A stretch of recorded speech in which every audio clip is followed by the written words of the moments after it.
오늘 이야기의 주인공은 유두고라고 하는 인물입니다. 성경 오늘 본문에만 등장하는 사실상의 무명인이라고 보아도 무방하죠. 그에 관해서 성경은 이전에도 그렇고 이후로도 그렇고 그에 관한 정보를 그 어떤 것도 우리에게 제공해주고 있지 않습니다. 다만 오늘 말씀에 다소 좀 충격적인 사건인 예배 중에 그가 떨어져서 죽었다가 바울의 치유사역을 인하여서 그가 다시 살아났다는 이 사건 이외에는 그가 어떤 인물인지 도저히 우리는 알 길이 없습니다. 그리고 조금만 좀 생각을 해본다라고 한다면 도대체 이 사건을 여기 기록한 이유가 뭘까? 사실 교회로서는 남사스러운 사건이잖아요. 그렇지 않습니까? 우리도 생각을 한번 해보세요. 예배를 드리다가 어떤 분이 옆으로 픽하고 쓰러지셨어요. 그래서 소천을 했습니다. 얼마나 그 예배 중간에 당황스러웠을까요?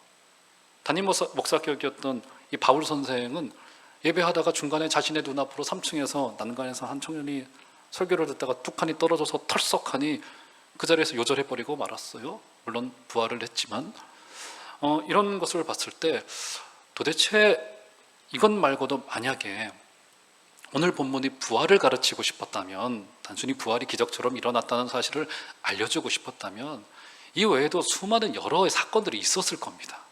굳이 이것을 기록해 놓지 않아도 됐을 거예요. 교회로서는 좀 어떻게 보면 약간 창피할 수도 있고 이거 남사스럽기도 하고 예배하다가 이게 무슨 일이 벌어진 거야? 하는 이 사건을 여기 기록해 놓은 이유가 있을 테고, 게다가 유두고라고 하는 인물은 도저히 이 성경 오늘 본문 이외에는 어디에도 알려져 있지 않은 무명의 인물이었던 것임을 이제 볼 수 있습니다. 성경 인물에도 좀 차이가 나 보여요. 어떤 차이가 나 보입니까? 베드로나 바울이나 야고보 요한 같은 경우는 예수님과 함께했던 제자들이었고, 그리고 그 이후로도 성경도 기록하고 또 순교의 자리로 갔던 지금 후세대의 사람들에게는 영웅시 되어지고 있는 인물들인 거란 말이죠. 그런데 동일한 성도요, 동일한 제자라고 부름받았던 이때 당시에 젊은 청년 유두고, 그렇죠? 우리가 잘 알 길도 없는 이 유두고라고 하는 인물은 사실의 무명의 인물입니다.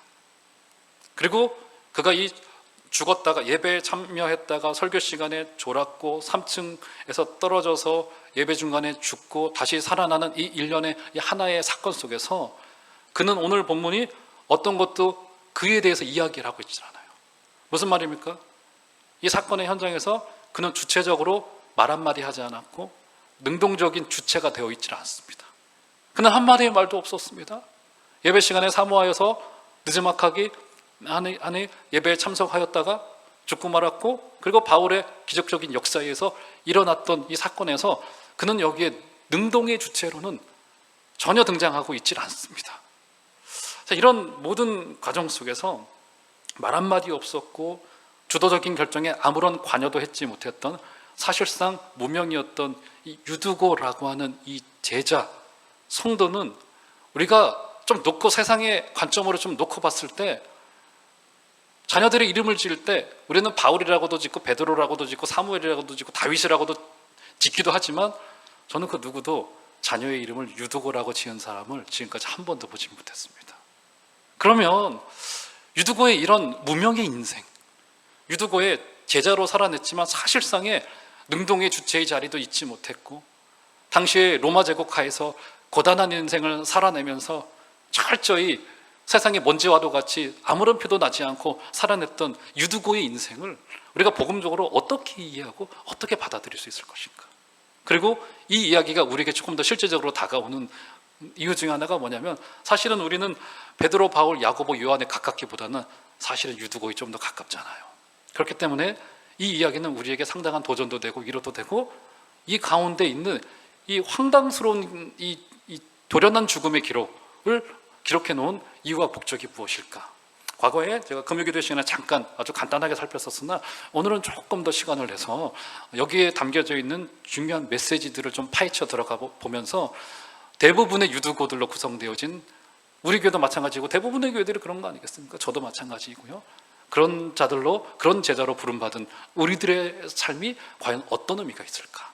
제자로서의 그 길에 어떤 의미가 있을까를 한번 살펴보시는 좀 은혜가 있기를 주 이름으로 축원합니다. 자, 먼저 오늘 우리가 본문을 제대로 좀 이해하기 위해서는 이 사고가 어떠한 과정 속에서 일어났었는지를 좀 우리가 살펴볼 필요가 있어요. 7절 가보시면, 자, 한번 7절 다 같이 한번 한 소리로 우리 여기 현장에 계신 분들 큰 소리를 한번 읽어주시겠습니다. 시작. 그 주간의 첫날에 우리가 떡을 떼려 하여 모였더니 바울이 이튿날 떠나고자 하여 그들에게 강론할세 말을 밤중까지 계속하며. 한 절 안에 지금 여러 가지 내용들이 좀 들어가져 있네요. 일단은 알 수 있는 게 뭡니까? 바울이 이 설교를 마치게 되면, 이 예배의 인도를 마치게 되면 그 다음날 그가 떠난다고 성경이 기록해 놓고 있습니다. 그러면 잠시 어디를 다녀오시나? 그게 아니에요. 지금 작게는 바울의 에베소에서의 3년의 사역을 마무리하고 있는 현장입니다. 마무리하고 있는 현장이에요. 지금 이 예배 인도와 이 설교를 마친 후에 바울은 다음날 동이 터오면 이제 예루살렘을 향하여서 그의 발걸음을 옮기게 될 겁니다. 조금 더 넓게 보자면 이제 바울은 그가 주도적으로 행했었던 1, 2, 3차의 선교 여행을 전부 다 마무리하고 그 마지막쯤이 이 에베소 지역에 있는 드로아 지역에서 마침 이제 마무리가 되어졌던 것 같아요. 그리고는 그가 들었던 하나님의 비전과 그 말씀들이 있지 않습니까? 뭡니까? 그는 지속적으로 고집스럽게 아시아로 선교를 해 가려고 했었습니다. 근데 하나님의 뜻은 어디에 있었어요? 하나님의 뜻은 유럽 쪽으로 그가 가기를 원했습니다. 로마 쪽으로, 스페인 쪽으로 가기를 원했어요. 바울이 듣지는 않았어요. 하나님 어떻게 하십니까? 꿈속에 비상한 방법으로 비전을 보여주세요. 마게도냐 사람을 하나 세워가지고 손짓을 하게 합니다. 이리로 좀 와서 우리를 좀 도와주시오. 이리 와서 우리를 좀 도와주시오 하는 음성을 듣고는 그가 비로소 자신의 계획과 고집을 내려놓고 하나님의 뜻을 향하여 가기를 시작합니다. 그 결심의 중대한 기로가 뭐냐면 바로 이 현장이에요. 이제 그가 이방 지역, 아시아, 특별히 소아시아 지역의 모든 사역들을 이제 내려놓고 예루살렘으로 다시 되돌아갑니다. 이때가 예루살렘으로 되돌아가서 유대인들을 만나고 로마 당국자들을 만나서 우리가 잘 알고 있는 그 이후의 이야기들, 이제 로마의 법정 앞에 서서 결국 그는 가이사에게 상소를 하여서 이제 로마를 향하여서 가고 있는 것이 우리 사도행전 27장, 28장의 그 내용들이지 않습니까? 지금 어떻게 되는 겁니까? 이제 바울은 드로아 지역에서의 마지막 설교를 마치면은 그 스스로가 알고 있습니다. 다시는 이 지역으로 돌아오지 못할 거예요.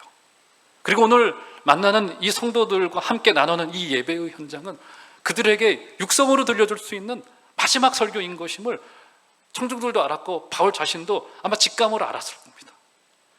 여러분, 우리들 가운데도 좀 특별한 모임들이 있지 않습니까? 평소에 보는 예배가 은혜롭고 중요한 모임이지만 예를 들어서 뭐 위임 예배, 은퇴 예배 뭐 이런 것들은 우리에게 특별한 의미들을 갖고 있는 거잖아요. 그러니까 지금 바울은 인간적인 석별의 정을 나누면서도 영적으로 그들에게 마지막 권고를 해주겠다라고 하는 마음으로 그가 준비했던 원고 이상으로 설교가 길어지고 있었던 아마 그런 현장이었던 것만 같습니다. 그러니까 지금 특별한 사명을 위해서 바울이 에베소 지역과 이방 지역의 선교를 마치고 떠나면서 다시 보지 못할 성도들에게 마지막 설교를 하고 있었던 따뜻한 환대와 아쉬움이 교차하고 있고, 그리고 비전을 나누면서 하나님의 뜻을 나누면서 복음을 다시 한번 나누면서 이제 본인이 걸어갈 길에 대한 성도들에게 기도도 부탁하고 있었던 그런 현장이었습니다. 분위기는 무르익었을 거예요. 그렇죠? 특별한 마음이 찾아왔을 겁니다. 아쉬운 마음과 따뜻한 환대가 교차하고 있던 그 현장에, 자 7절 다시 보시면 자 어떤 때인지를 이야기합니다. 7절 그 주간의 첫날. 자, 그 주간의 첫날이 어떤 날입니까, 여러분? 주일이에요, 주일. 그러니까 지금 이제 안식일에서 주일로 지금 그 축이 바뀌어지고 있는 것이 이제 사도행전 곳곳에서 등장하고 있는데, 사도행전 전반부를 보면은 안식일과 주일이 혼용되어져서 예배를 드렸었습니다. 그런데 사도행전 후반부로 가고 서신서들을 보면은 이제 그 주간의 첫날에 주님이 부활하신 날을 기념한 것인지는 뭐 정확지는 않지만 어쨌든 안식 후 첫날에 이제 공적인 모임을 이제 시작하고 있는 것임을 볼 수 있습니다.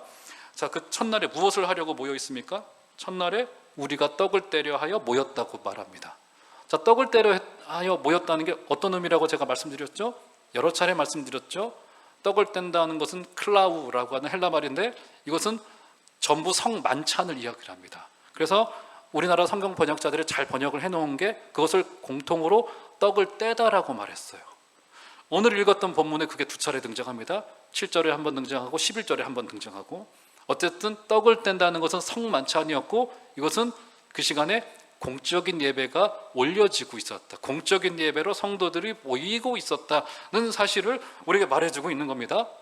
시간은 주일 저녁이었던 것 같아요. 설교가 길어지면서 이튿날이라고 하는 말이 등장, 다음 날 날이 새려하니 이런 말이 등장하는 것을 보니까 아마도 모임의 시작이 아마도 낮에도 모였고 저녁에도 모였고 이런 상황이었을 겁니다. 그렇죠? 12시가 넘어서면서까지도 예배가 이루어지고 있었던 지금 현장이 되는 겁니다. 게다가 그 장소가 어떠한 장소였었냐면 8절 이하를 보면은 위측에 당랑난간에 등불들과 촛불들을 많이 켜놨대요. 왜 그랬겠습니까? 바울 목사님의 마지막 설교이다 보니까 평소보다도 주일 저녁 시간인데도 불구하고 더 많은 사람들이 이제 그 현장을 찾아온 상황인 거예요. 예상치 못하게. 그때 당시에 예배 장소라고 해봐야 이런 장소가 아니라 가정집 중에 조금 넓은 집들을 빌려가지고 거기에 조심스럽게 모여서 예배를 드렸던 현장 아니겠습니까? 이 정도의 집이면 충분하리라 생각했던 그 집이 수용을 하지 못하고는 2층과 3층까지도 문을 개방하여서 바울의 음성만이라도 듣고자 2층의 난간에도 사람들이 모여서 들을 정도로 많은 사람들이 모여서 환대를 하고 있고 아쉬움을 나누고 있었던 그런 현장인 것이 분명한 겁니다. 그때 유두고는 어떻게 예배하고 있는지를 한번 볼까요? 9절 보시면 이렇게 말합니다. 유두고라 하는 청년이 창에 걸터 앉아있다가 깊이 졸았습니다. 일단 그가 어디서 예배를 지금 드리고 있어요? 창문에 걸터 앉아서 3층이라고 이제 성경이 그 뒤로 이제 표현을 하고 있는데 3층에 있는 창문에 지금 2층도 다 찼고 3층에 중에서도 창문에 걸터 앉아 예배를 하고 있었습니다. 왜 창문에 걸터 앉아서 예배하고 있었을까요, 여러분? 상식적으로 생각을 해보십시다. 왜요? 예배 지각했어요. 그때나 지금이나 꼭 예배에 지각하는 분들은 2000년의 기독교의 역사 속에서 늘 있게 마련입니다. 제가 보니까 우리 교회는요, 그래도 예배에 지각하는 퍼센테이지가 상당히 낮은 편이에요. 그래도 없지는 않지만은 상당히 낮아요. 제가 이제 코로나 전에 제 느낌으로는 한 10%? 정확히는 모르겠네요. 제 느낌은 한 10% 정도 되실까 싶어요. 11시 반을 넘겨서 온다든지 10시 반 넘기면서 온다든지. 제가 중고등부 예배까지는 모르겠는데 중고등부 애들은 좀 더 많겠죠, 늦는 애들이. 근데 이게 제가 그나마 마음에 만족을 하는 이유가 뭔지 아세요? 제가 직전교회에서는 부목사로 있었지만 거기는 예배 지각하는 사람들이 너무 많았어요. 정말 제가 조금 거짓말 못하면 한 반은 늦었습니다. 아무래도 젊은이들이 많다가 보니까 주차 문제도 좀 고달프기도 하고 그런 이유도 있지만, 이게 또 이제 아기를 안고 있는 젊은 부부들이 많다 보니까 이제 늦는 경우들이 상당히 많아서 이제 그것 때문에 어떤 시도도 해보고 예배당 문도 닫아보기도 잘 되질 않아요. 어쨌든 기독교의 2000년의 역사 속에서 늦는 사람들은 늘 있기 마련입니다. 유두고가 마침 그런 인물이었어요.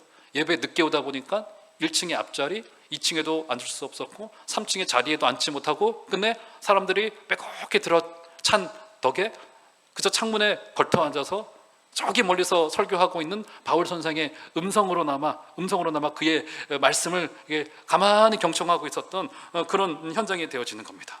자, 그러다가 사건의 한 가지가 벌어지죠. 9절 계속 보실까요? 유두고라 하는 청년이 창에 걸터 앉아 있다가 어떻게 됩니까? 깊이 졸더니. 그냥 좋은 게 아니에요. 눈꺼풀이 천근만근입니다. 바울이 강론하기를 더 오래 하며 마침 설교도 길어져요.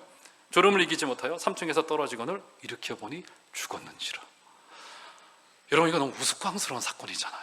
지금 9절 이게 굳이 성경의 이 이야기를 초대교 이야기 중에 여러 기적과도 같은 이야기, 은혜로운 이야기도 많을 텐데, 아니 예배하다가 졸려가지고 3층에서 떨어져 죽은 청년의 이야기를 물론 부활하긴 했지만 이거 굳이 기록해야 됐을까 싶은 생각이 저는 솔직히 약간 상식적으로 읽는데 좀 오더라고요. 그렇죠? 무슨 블랙 코미디 같은 사건, 나중에 부활됐으니까 블랙 코미디 같은 사건도 아니고 도대체 무슨 사건인 것일까? 지금 지금 7절과 9절에서 지금 여러 차례 바울의 설교가 이제 길어지고 있었다. 그렇죠? 바울의 설교가 밤중까지 계속되매 그리고 길어지고 있었고, 그리고 유두고에게도 2차례나 걸쳐서 그가 깊이 졸았다, 졸음을 이기지 못하였다라고 말하면서 이게 이렇게 길어졌던 것 같습니다. 여러분, 다른 성경을 쭉 살펴보면은 아무래도 바울이 이 말에는 능통한 자가 아니었던 것 같아요. 글에는 굉장히 능통했고 아무래도 이 아볼로 같은 경우는 이제 탁월한 설교자였던 것임을 우리가 성경을 통해서 유추해 볼 수 있는데, 바울은 좀 말에 부족했다는 평가도 좀 있었고 이제 그랬던 것 같아요. 하지만 그 내용은 굉장히 좋았을 겁니다. 근데 어쨌든 설교가 생각보다 상당히 지금 길어지고 있었던 이 상황인 거란 말이죠. 자, 도대체 이 블랙 코미디와도 같고 우스꽝스러운 사건과도 같은 이 유두고의 죽음과 부활의 사건을 여기에 왜 굳이 기록을 해놓았을까? 자, 기록을 해놓았다면 의도가 있겠죠? 그러면 우리에게 주고자 하는 그 메시지는 무엇인 것일까? 우리가 내용을 한꺼풀만 벗겨보면은 오늘 성경이 이것을 기록해 놓고 있는 매우 그 따뜻한 의도와 그 가운데 담겨진 또 묵직한 그 의도들을 우리가 좀 읽어낼 수 있습니다. 자, 먼저 그러면 유두고라고 하는 인물이 도대체 누구일까? 그리고 그는 왜 예배에 늦게 온 거고 왜 졸 수밖에 없었을까? 유두고. 자, 유두고 어떤 인물입니까? 여러분, 유두고는요 사실상 성경 안에서 그를 알 수 있는 정보는 거의 등장하지 않습니다. 이후로도 그렇고 그 전으로도 그렇고 그가 어떤 행적을 했는지에 대해서 오늘 본문에서도 심지어 그는 말 한마디 하지 않고요, 그렇죠? 그가 주체적으로 능동적으로 무엇을 한 것이 아무것도 없어요, 그렇죠?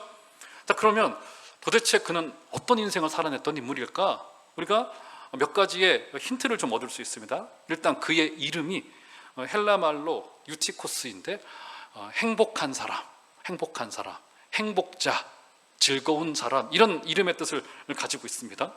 자, 그런데 우리도 그렇잖아요. 여러분, 과거에 우리나라 조선시대 때 어떤 성씨를 가진 사람이 조선을 다스렸습니까? 어떤 성씨를 가진 사람이요? 여기도 그 성씨를 가지신 분이 계시네요. 우씨인가요? 우씨? 아니에요. 저는 중국에서 왔다고 늘 집에 있는 제주 고씨가 저를 무시하곤 합니다. 네. 누가 다스렸죠? 이씨가 다스렸어요. 조선시대 때. 이씨 하면 자부심이 있었죠, 그렇죠? 또 이씨 중에서도 좀 다르잖아요. 어떤 파냐에 따라서 우리는 왕가의 전통이 있는데, 지금도 그렇게 생각하는 사람들이 뭐 거의 없겠습니다만, 어땠어요? 과거에 그 사람의 성이나 이름에서도 우리가 그 사람의 출신 성분을 어느 정도는 알 수 있었어요. 우리말로 예를 들어서 뭐 그런 이름이 실제로 있었는지는 모르겠습니다만 이름이 돌쇠예요. 그럼 그 사람이 어떤 역할을 했었는지를 우리가 유추해 볼 수 있는 거 아니겠어요? 자, 유두고도 마찬가지입니다. 유두고라고 하는 이름의 스타일은 그때 당시에 주로 천한 신분에 활용되던 이름이었다라고 하는 겁니다. 굉장히 흔한 이름이었는데도 불구하고 주로 종이나 노예의 역할을 했었던 사람, 우리로 말하면 저 돌쇠 이런 식의 이름으로, 우리 교회 돌쇠라고 하는 이름은 없으시죠? 괜히 오해하실까봐, 그죠? 쉽게 말해서 그런 정도의 상황이 된 겁니다. 유두고 그런 이름의 뜻을 가지고 있고, 그리고 또 보시면, 자, 9절 다시 보시면 유두고라 하는 청년이라고 말합니다. 청년. 자, 여기서 이 청년은요 20대, 20, 30대의 그 청년을 일컬는 의미로도 활용이 되어지지만 다른 문헌들을 좀 살펴보면 이 청년이라고 되어져 있던 이 헬라 말이 다른 문헌들에서는 종, 노예라고 하는 뜻으로도 활용되어졌습니다. 그러니까 두 가지 의미가 다 있는 거예요. 그러니까 유두고라고 하는 종이라고 번역해도 상관이 없어요. 유두고라고 하는 노예, 유두고라고 하는 청년 다 맞아요. 그러니까 그의 이름에서 종합을 해보자면 그는 젊은 청년이었는데 아마도 종이나 노예의 신분으로서 남의 집살이를 하고 있었던 인물이었던 것으로 우리가 충분히 볼 수 있는 거예요. 그렇죠? 그가 예배에 늦지막히 와가지고 3층 제일 끝자락에 앉아있다가 깊이 졸다가 눈이 천근만근, 눈꺼풀이 천근만근 되어져서 그저 떨어져 죽고 말았습니다. 자, 그러면 그가 왜 졸았을까요, 도대체? 어떤 좀 연유가 좀 있었을까요? 왜 졸았는지는 졸려서 졸은 거겠죠. 잠이 오니까 졸은 건데, 도대체 그가 여러분 왜 졸았을까요? 그 설교 시간에 그 자기의 몸도 주체하지 못할 정도로 깊은 잠을 잘 수밖에 없었습니다. 지금 이런 상황에서 제 이야기를 하는 것이 이게 적절한지는 모르겠는데, 제가 이제 섬겼던 그 첫 번째 그 교회가 대전의 그 카이스트 바로 옆에 있는 그 동네에 있는 상가를 빌려서 이제 개척한 지 그리 오래되지 않은 조그만 교회였었습니다. 지금 기억으로는 어른 성도님들 좀 부흥을 해서 한 40-50명 개척한 지 좀 지났고, 그래도 개척 초기에 어려움을 넘기신 이제 그런 교회였었습니다. 부교육자는 2명, 파트로만, 저하고 여자 전도사님 2분 이렇게 섬겼었습니다. 제가 이제 26살 12월 달부터 사역을 시작했으니까 얼마나 우왕좌왕됐고 얼마나 사역을 못했을지가 뭐 아직 얼굴이 좀 부끄러워져요. 지금은 이제 그 목사님이 이제 은퇴하셔서 이번에 새로 담임 목사 오시고 그렇게 근데 그때 당시보다는 교회가 조금 더 커진 것 같더라고요. 그런데 사역을 하려고 인터뷰를 하는데 목사님이 이런저런 사역을 하면 됩니다. 그때는 제가 학생이었기 때문에 또 주말에만 가고 뭐 이런 상황이죠. 그러다가 목사님이 하시는 말씀이, 전도사님, 그런데 전도사님이 주일 오전에 차량 운행을 좀 하셔야 돼요, 그러더라고요. 그때는 제가 뭐 젊고 체력도 좋으니까 그러겠습니다, 이렇게 된 겁니다.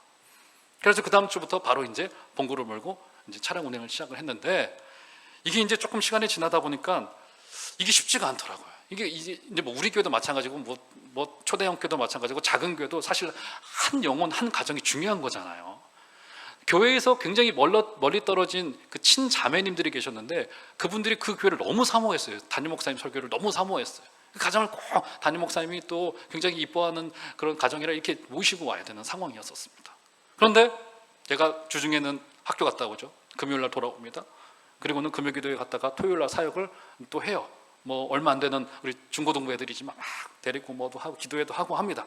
그러면 그때 당시에 근데 결혼을 앞두고 또 결혼 이후에도 마찬가지고 물질의 문제들이 좀 어려움들이 있어서 내가 토요일 저녁에는 또 아르바이트 비슷한 걸 했습니다. 뭐 수학하고 영어 가르치는 과외도 토요일 저녁에 잠시 좀 했기도 했었고 이렇게 됐었습니다. 그러다가 주일 새벽 예배 마치고 집에 와서 샤워를 하고 양복으로 갈아입고는 그분들을 모시러 봉구차를 가지고 대전 동구로 가는 거예요. 대전 동구는 카이스트와 가장 반대편에 있습니다. 대전과는. 그분들을 모시고 9시까지 와야 돼요. 일부 예배가 9시였기 때문에 9시까지 옵니다. 그리고는 저는 이제 9시 예배를 드리고 함께 참여하고 11시에는 중고등부 아이들 예배를 위해서 다른 장소에 가서 그 아이들 데리고 또 복작복작 예배하고 뭐 이런 상황이었었어요. 그분들을 모셔다 놓고 일부 예배 9시에 딱 오면은 이제 잘 도착했다는 안도감에 딱 들면서 예배당 제일 끝에서 예배를 드리면은 지금도 그 담임 목사님께 너무 죄송해요. 뭐가 죄송하냐면 몸이 천근만근 막 눈꺼풀이 또 교회 그 찬양 소들이 왜 이렇게 은혜롭게 들리는지 눈이 자꾸 감겨요. 주님을 만나고 싶어서 많이 졸았어요. 그래서 너무 죄송합니다. 지금 저는 제가 졸 줄을 몰랐어요. 그런데 그렇게 졸음이 제게 찾아오더라고요. 참 그 첫 사역지에서의 그 추억과 참 그 교회를 떠날 때 제가 아이들 앞에서 막 엄청 울었습니다. 그렇게 오랜 긴 몇 년을 한 것도 아닌데도 그 첫 사역지를 떠나면서는 참 그런 아쉬운 마음이 있었는데, 어쨌든 나중에 그 원로 목사님 만나면 제가 참 그때 그랬었다고 죄송하다고 한마디 좀 올려야 될 것 같기도 하고, 그때 생각이 꽤 많이 졸았어요. 9시 그 노곤한 몸에 예배를 드리면 어떻게 잠이 오는지. 유두고 비슷했어요. 사실은 아마도 그는 종으로서, 노예로서 주일낮에 일을 나가야 됐을 겁니다. 생활을 위해서가 아니에요. 생존을 위해서. 그가 주일에 일 나가는 것에 대해서 우리는 비판할 수 없어요. 그리고는 주일 저녁 예배조차도 늦지막히 올 수밖에 없는 상황이 된 겁니다. 예배 늦게 왔어요. 늦게 왔더니 앞자리는 전부 다 차 있습니다. 1, 2층이 전부 다 차 있고 3층에 창문 곁에 자리 하나가 그저 남아있는 거예요. 바울 선생의 목소리를 잘 들리지 않는 거죠. 사람들은 많아서 실내 공기의 온도는 올라가죠. 촛불을 켜놨으니까 산소는 부족해지죠. 여러분 어떻게 되겠습니까? 산소가 부족해지니까 자연히 잠이 올 수밖에 없는 그런 구조가 이게 만들어지고 있는 상황인 거란 말이죠. 고단한 몸과 마음으로 녹초가 되어 있던 유두고는 길어지는 바울의 설교에 눈꺼풀을 감당을 해낼 재간이 없었습니다. 그러니까 우리가 이 유두고의 졸음과 죽음 앞에서 그저 우스꽝스러운 사건이고 당혹스러운 사건이다라기보다는 고단한 인생을 살아냈던 한 청년의, 또 한 사람의 인생이 종합되어져서 농축되어져서 드러나고 있었던 현장이, 그가 그저 예배당 저 끝자리에서 누구도 알아주지 않는 그저 바울 목사님을 사모하여서 예배를 듣고 있었던 정말 그 시대의 무명 먼지와도 같은 한 인생의 고단한 인생이 전부 다 녹아져 있는 바로 그런 현장인 것을 우리가 볼 수 있어요. 결국 그는 창문에서 떨어져 죽고 말았어요. 창문에서 떨어졌다고 표현하잖아요. 성경이 이것을 굉장히 강조하여 줄을 쳐놓고 있는 거나 마찬가지입니다. 왜냐하면 떨어지다라고 하는 표현이 단순히 위에서 떨어지다라고 하는 말을 쓰는 헬라 말이라기보다는 이것은 어떤 뜻을 가지고 있냐면 한마디로 낭떠러지에서 떨어지다 이런 뜻입니다. 그러니까 끝장, 파멸, 그러니까 완전한 사멸, 이런 정도의 굉장히 위로부터 아래로 떨어지다, 이런 물리적인 의미 정도가 아니라 한 인생이 완전히 파멸되어졌다, 이런 뜻으로서 그가 피부터 떨어졌다, 헬라말 피부 떨어졌다, 완전히 떨어져서 완전히 널브러졌다, 이런 뜻을 가지고 있는 것이 그의 도련한 죽음을 성경이 말하고 있는 겁니다. 그러니까 그의 인생이, 고단한 인생이 사실은 본질과도 같아요. 하나님 없는 인생의 모습이 뭡니까? 결국 파멸로 갈 수밖에 없어요.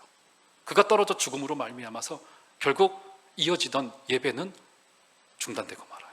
기쁨도 실종되고 말. 바울을 향한 따뜻한 환대도 전부 다 온데간데 없습니다. 그에 대한 사랑도 잠시나마 이 죽음 앞에서 잊어져 버리고 끊어져 버리고 말았던 이런 상황인 겁니다. 예배가 중단된 상황이에요. 자, 그러면 바울이 그를 살려내죠. 자, 그 현장을 한번 마지막 결론으로 한번 보실까요? 자, 10절 가보시면 이렇게 말합니다. 자, 10절 굉장히 좀 의미가 있어요. 바울이, 10절은 다 같이 한번 읽어볼까요? 시작. 바울이 내려가서 그 위에 엎드려 그 몸을 안고 말하되 떠들지 말라, 생명이 그에게 있다 하고. 굉장히 특징적인 사건 한 가지가, 여기 행동이 한 가지가 벌어지죠. 자, 10절의 초두에 보면은 어떻게 됩니까? 바울이 내려가서 어떤 식으로 고쳐냅니까? 그가 시체가 되어져서 널브러져 있었을 거 아니에요? 그런데 그 위에 자신의 몸을 이렇게 포개입니다. 포개요. 예. 바닥에 널어져 있던 그에게 가서 그의 몸을 포개입니다. 그리고 안고서 청중들을 향하여서 넌 떠들지 말라, 생명이 그에게 있다, 두 마디를 합니다. 그렇죠? 굉장히 재미있는 단어 배열이 있습니다. 워드 플레이가 있어요. 자, 유두고는 위에서 떨어졌습니다. 파멸당했습니다. 그런데 바울이 그 위에 몸을 엎어요. 떨어지다는 헬라 말로 피프터입니다. 피프터. 그런데 바울이 내려가서 몸을 포개입니다. 엎어요. 에피피프터, 접두어를 붙여 에피피프터. 워드 플레이죠. 자, 무엇을 보여주고 싶은 건가요? 결국 유두고는 떨어져 죽었으나 바울은 그 위에 엎드려져요. 어떤 그림을 보여주고 있는 건가요? 여러분, 인간은요, 죄 나락으로 떨어졌습니다. 죽을 수밖에 없어요. 파멸을 경험, 위로부터 떨어졌습니다. 누구도 구해낼 자가 없어요. 그런데 우리 주님께서 하늘의 영광스러운 보좌를 버리시고 이 땅에 내려오셔서 우리의 죄악과 옛삶을 모두 덮어주세요. 우리는 떨어졌으나 주께서 우리 위에 엎어주십니다. 그리고는 거기에 우리에게 은혜를 밀어 넣어주세요. 우리에게 은혜를, 당신으로부터 있는 모든 은혜의 자원들을 우리에게 전부 다 밀어 넣어주신다고요. 여러분, 이것이 구원입니다. 이것이, 여러분, 이것은 일어날 것을 소망하는 것이 아니라 이미 우리에게 일어난 일이에요. 지금도 현실로 와 있는 하나님의 은혜인 겁니다. 사랑하는 여러분, 혹시 이 영상을 보고 계신 성도님들 중에서도 내 인생 망했어, 끝났어, 소망이 없고 인생도 재미없고 이게 뭐야, 인생이 떨어졌다고 생각하시는 분들이 혹시 계실런지 모르겠습니다. 하지만 그 일을 위해서 우리 주님이 영광스러운 보좌를 뒤로 하시고 이 땅에 내려오셔서 우리를 당신 몸 위에 덮어주셨습니다. 사랑하는 여러분, 우리를 덮어주시는 주님의 은혜를 날마다 기억하게 해주시는 복된 은혜가 있으시기를 주의 이름으로 축원합니다. 그때 바울이 두 마디의 말을 합니다. 어떤 말을 합니까? 떠들지 마라, 떠들지 마. 첫 번째 말은 떠들지 마, 떠들지 마. 여러분, 세상의 특징은 소동하는 겁니다. 헤롯이 우리 예수님이 오시자, 아기 예수께서 오시자 소동하였어요. 떠들었습니다. 에베소 지역에 바울의 전도로 인하여서 복음의 역사들이 일어나자 에베소 지역에 있는 인근의 사람들이, 우상을 섬기던 자들이 소동하기 시작합니다. 소동. 어떤 소동을 했을까? 방법을 내게, 누구든 불러내라. 이거 어떻게 할 거야? 이 큰일 났어. 이거 다 망한 거 아니야? 아니야, 이렇게 해야 돼. 저게 최고야, 이게 최고야. 거기에 가서 투자해야 돼. 사람들이 막 해결책을 냅니다. 그렇죠? 목소리를 높입니다. 하지만 그 목소리들 중에서도 누구도 이 유두고의 죽음에 대해서 책임지는 것은 아무도 없어요. 그것을 알고는 바울이 떠들지 말라, 떠들지 말라. 그럼 어떻게 이야기합니까? 둘째로 그에게 생명이 있다고 이야기를 합니다. 예수 그리스도께서 이 땅에 내려오셔서 그의 몸으로 우리를 살려주셨습니다. 사랑하는 여러분, 우리 세상이 아무리 시끄럽더라도 오직 유일한 생명을 가지고 계신 예수 그리스도를 꼭 붙잡고 승리하시는 여러분들 되시기를 주의 이름으로 축원합니다. 그래서 그 결과로 오늘 말씀의 결론이죠. 두 가지의 이제 결과가 찾아와요. 자, 11절 먼저 가보시면, 자, 11절 한번 나같이 읽어보도록 하겠습니다. 시작. 올라가 떡을 떼어 먹고 오랫동안 곧 날이 새기까지 이야기하고 떠나니라. 자, 잘 읽으셔야 되죠. 11절도 또 이 표현이 등장하네요. 떡을 떼었다고 표현하고 있죠. 예, 중단됐던 성만찬이 이어지고 중단됐던 기쁨의 예배가 회복되어져요. 결국 우리를 통해서 구원받게 하고 예수 믿게 하고 있는 첫 번째 이유가 뭐냐면 우리로 예배자로 세우기 위해, 예배자로 세워. 그 예배는요, 먼저는 우리가 드리고 있는 이 예배 맞아요. 여러분들이 생각하는 이 예배. 여러분, 예배에서는 성공하셔야 됩니다. 예배는 꼭 성공하셔야 돼요. 예배가 실패되어지면요, 그 인생은 아무런 의미가 없는 인생인 겁니다. 우리를 이 땅에 보내신 이유도 예배고요, 우리를 구원시킨 이유도 우리를 통하여 하나님을 찬송하고 예배하는 자로 세우기 위해서. 이것은 삶의 구석구석으로 가져야 돼요. 여러분의 사업터에서 하나님을 예배하는 사업이 되어줘야 되고, 우리의 발걸음들에서, 우리의 가정들에서, 만나는 사람마다 거기서 하나님을 어떻게 높이고 찬송할 수 있을지를, 그것을 기억할 때 기꺼이 빌어서 양보할 수 있게 되어지고, 그러면서 그 훈련을 통하여서 우리는 겸손을 배워가고 하나님의 나라를 배워가는 거 아니겠습니까? 예배가 회복돼. 예배가 첫 번째. 그리고 두 번째 결과 12절. 사람들이 살아난 청년을 데리고 가서 적지 않게 위로를 받았더라. 그 공동체에는 뭐가 찾아옵니까? 위로가 찾아와요. 여러분, 위로는요, 단순한 감정으로서의 위로가 아니에요. 바울에게도 그 사건이 일어나는 것을 보고 예루살렘으로 갈 때 인간 바울이 왜 안 두려웠겠습니까? 그런데 그가 그의 이방인 선교를 마치는 마지막 즈음쯤에 이 부활 사건을 경험하게 함으로 말미암아 다시 한번 마음을 다잡았을 것. 아, 그래, 하나님의 역사가 비록 죽음을 경험했지만 있는 거구나. 사랑하는 여러분, 믿음의 눈을 들어서 그것을 볼 때 저와 여러분들에게나, 특별히 우리 종암제일교회 이 말씀의 공동체 안에 하나님의 놀라우신 감정을 넘어선, 우리의 감상적인 차원을 넘어선 하나님으로 인한 확신이 우리 가운데 있게 되어 주시기를 주 이름으로 축원합니다. 그래서 유두고의 이름 그대로 그가 생명을 경험하여 진정한 행복자로 일어섰던 것처럼 이번 한 주간도, 이 영상을 함께 보고 계시는 성도님들께서도 이번 한 주간도 그 아름다운 복음의 생명의 역사 가운데 행복자로 일어서게 되어지시는 복된 은혜들 또한 있으시기를 주 이름으로 축원합니다.